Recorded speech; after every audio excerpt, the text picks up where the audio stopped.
दो सगे भाइयों की बहुत ही शिक्षाप्रद कहानी पढ़िएगा जरूर। एक बड़ा भाई और एक छोटा भाई जो दोनों स्वभाव से बिल्कुल विपरीत थे। बड़ा भाई मानता था कि लोगों की मदद करनी चाहिए, सेवा भाव रखना चाहिए, सबसे अच्छे से पेश आना चाहिए, जब जब मौका मिले दान देना चाहिए। छोटा भाई मानता था कि जीवन एक ही बार मिलता है, इसलिए उसे खुलकर जीना चाहिए। जो भी मन हो वह करना चाहिए। नशा हो, डांस बार जाना हो या और कुछ भी जिससे खुशी मिले वह हर काम करना चाहिए। दोनों भाई अपनी अपनी मान्यताओं के हिसाब से अपना जीवन व्यतीत कर रहे थे। बड़ा भाई जो भी कमाता उसमें बड़ी मुश्किल से गुजारा कर पाता था, क्योंकि वह जब भी मौका मिलता दूसरों की मदद करता था।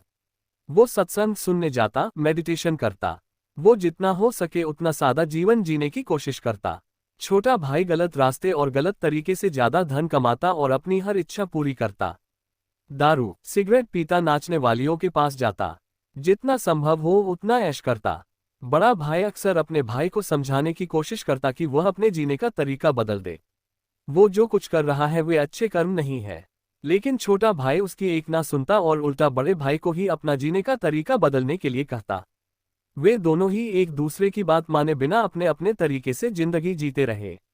एक दिन बड़े भाई को घर लौटते वक्त रास्ते में चप्पल में कील घुस गई, जो चप्पल को चीरते हुए उसके पैर में घुस गई।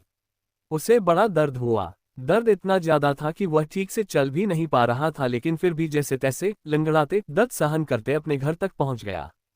घर पहुंचने के बाद उससे बिल्कुल भी खड़ा हुआ नहीं जा रहा था। उसे बहुत प्यास लग रही थी, लेकिन दर्द इतना ज्यादा था कि वह पानी का गिलास लेने तक की हिम्मत नहीं जुटा पा रहा था। इसलिए अब बड़ा भाई छोटे भाई के आने की राह देखने लगा। थोड़ी देर बाद छोटा भाई घर आया। उसके चेहरे पर बड़ी सी मुस्कान थी, वह बहुत ज्यादा खुश लग रहा था। छोटे भाई को देखते ही बड़े भाई ने उसे पानी मांगा। छोटे भाई ने ठंडा पानी बड़े भाई को पिलाया और उसे क्या हुआ है उसके बारे में पूछा। बड़े भाई ने बताया कि उसके पैर में कील घुस गई है।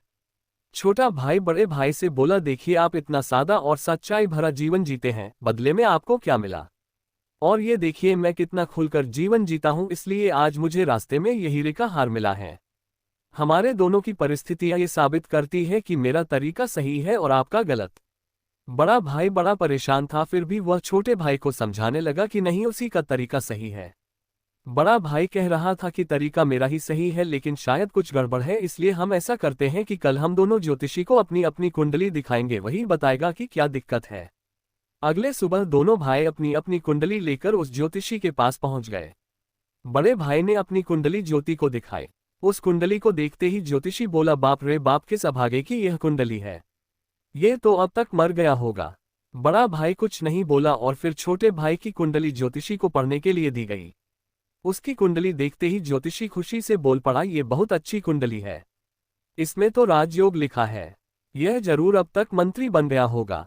दोनों कुंडली दिखा देने के बाद दोनों भाइयों ने ज्योतिषी से कहा कि ये दोनों कुंडली उनकी है और आपकी भविष्यवाणी गलत है, क्योंकि ना ही बड़ा भाई अब तक मरा है और ना ही छोटा भाई मंत्री बना है। ज्योतिषी ने दोनों से कहा कि मैं कुंडली पढ़ने में गलत हो ही नहीं सकता। हाँ, अगर तुम्हारे कर्म कुछ ऐसे हो तो तुम्हारी कुंडली में लिखा बदल जरूर सकता है। ज्योतिषी ने पहले बड़े भाई से और बाद में छोटे भाई से उनके जीवन जीने का तरीका और वह कैसे कर्म करते हैं उसके बारे में विगत से जाना। ज्योतिष ने दोनों को समझाते हुए कहा कि मेरी पढ़ी हुई कुंडली गलत नहीं है, ये बड़े भाई के अच्छे कर्म है जिसने उसको कुंडली में लिखे मौत की जगह सिर्फ एक कील का दर्द दिया, और दूसरी तरफ छोटे भाई के बुरे कर्म है जिसकी वजह से उसका राजयोग चल गया और उसे सिर्फ एक छोटा सा हीरे का हार मिला जिसे जल्द ही बेचकर खत्म कर देगा।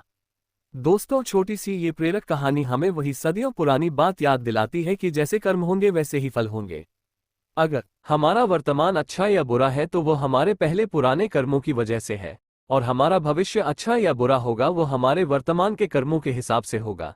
इसलिए हमेशा ध्यान रखें कि अच्छे कर्म करना ना छोड़े।